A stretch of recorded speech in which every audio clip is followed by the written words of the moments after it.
Hey everybody, welcome to Recovery TV. Today I'm going to talk to you about something that I like to call the threshold of happiness, which I'm going to illustrate for you today with my trusty Apple Pen. So don't go anywhere, you don't want to miss this one.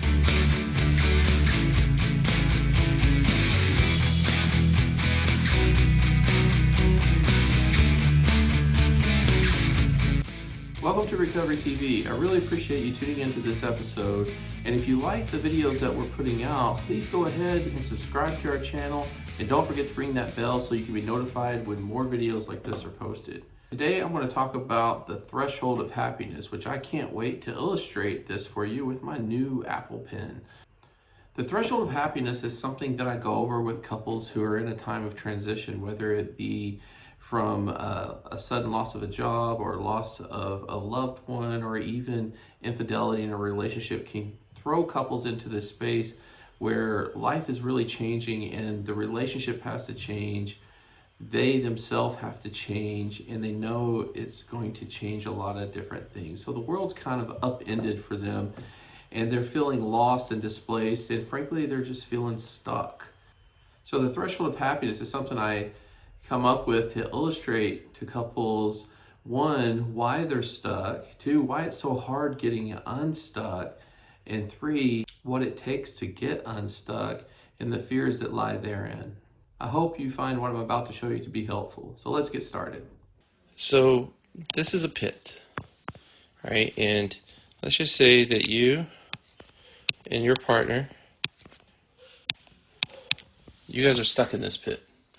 And I'm drawing you gender neutral because I don't want you, based upon who's watching this video, to feel like I'm picking on one person versus the other. And so we'll just say that this person here represents you and this person next to you represents your partner.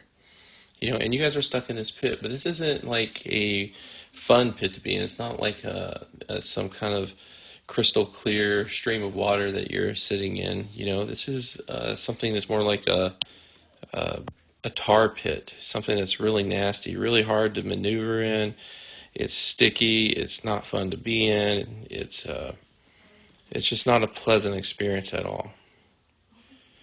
Now, the thing that's interesting about being in a pit is that, or being stuck in a pit, is that it's not attractive.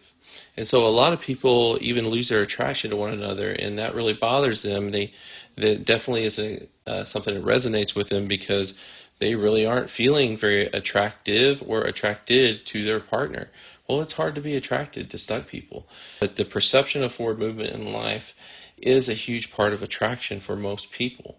And so we just don't tend to hitch our wagons to people that we perceive to be stuck. So at one point in time, this relationship wasn't stuck. There was perception of forward movement, and now the couple has found themselves here.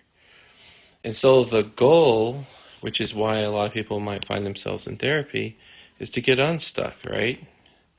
And so people want to get out of the pit onto solid ground. But remember, attraction is a huge part of this, right? So just getting out of the pit isn't good enough. They also have to move forward, right? So the perception of forward movement is really important here. So they have to get out of the pit and start moving forward. But that's not what happens a lot of times.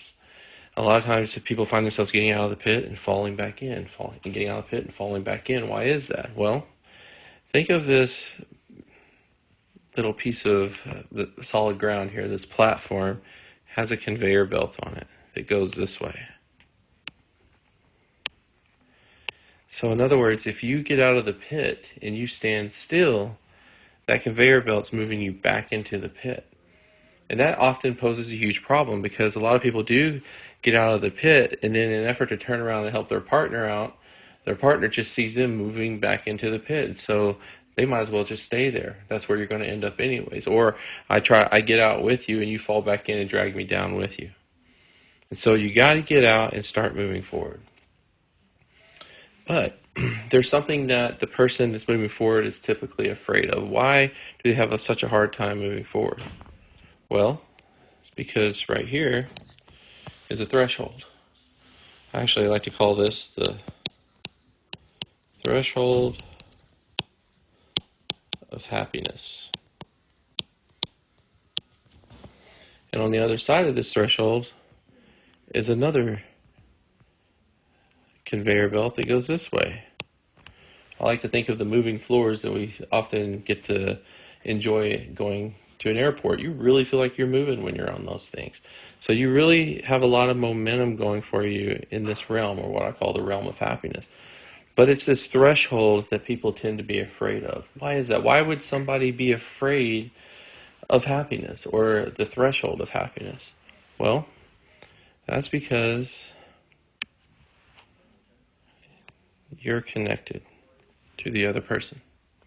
And I like to draw like a bungee cord, or you might think of the old telephone cords if you're old enough for that, just a stretchy cord.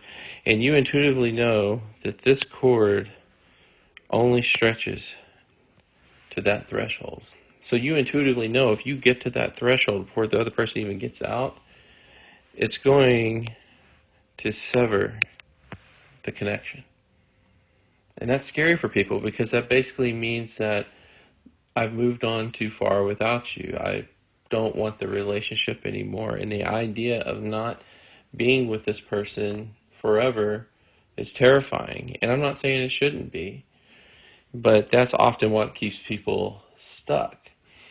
And so they will get out, stand still, and waiting for their partner to get out and just fall back in the pit. But as I said before, the partner just sees them moving back into the pit.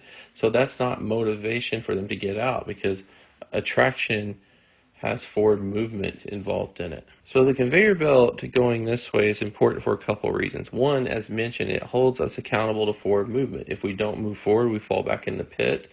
Forward movement is important for creating attraction in the relationship.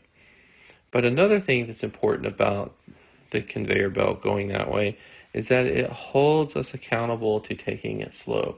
This isn't a race to the finish line.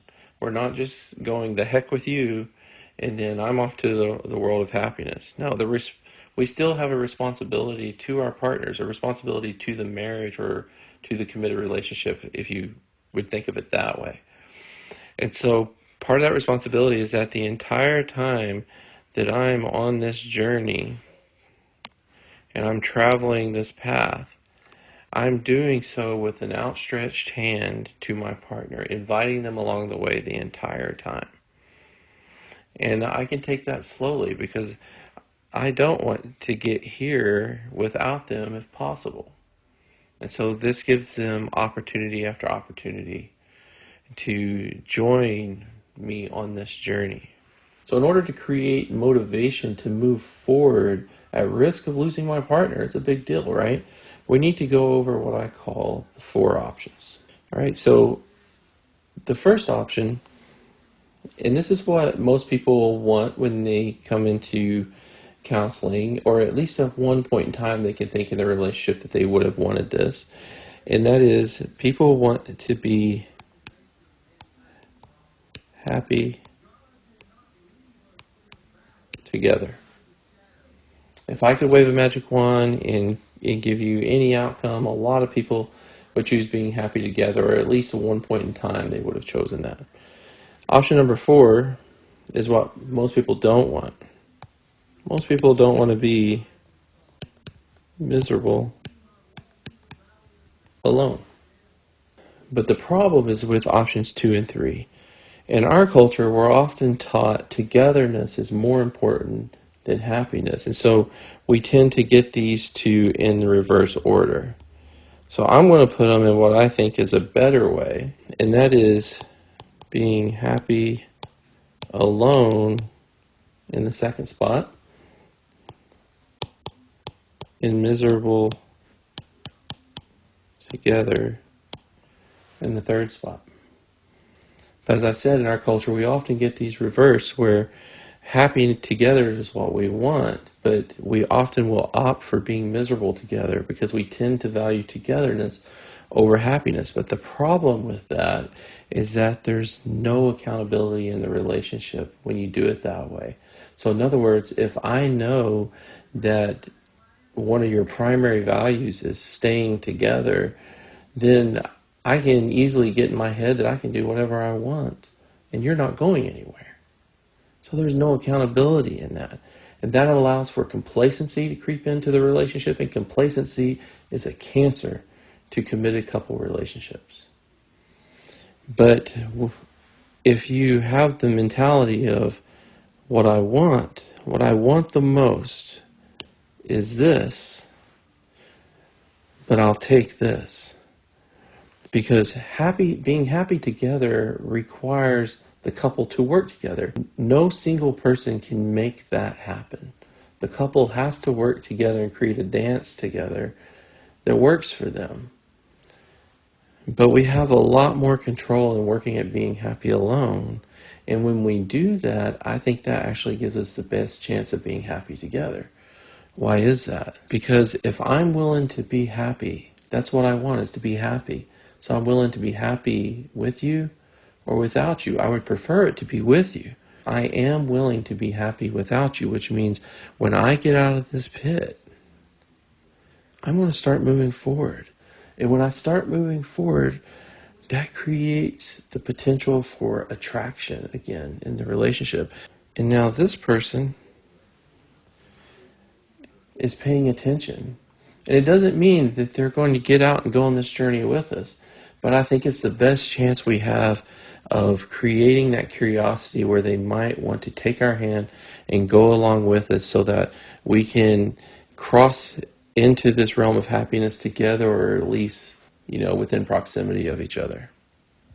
So there is one question I want to challenge you with in this video so that you can start thinking about what steps you need to take on your own personal journey toward the threshold of happiness. And that question is,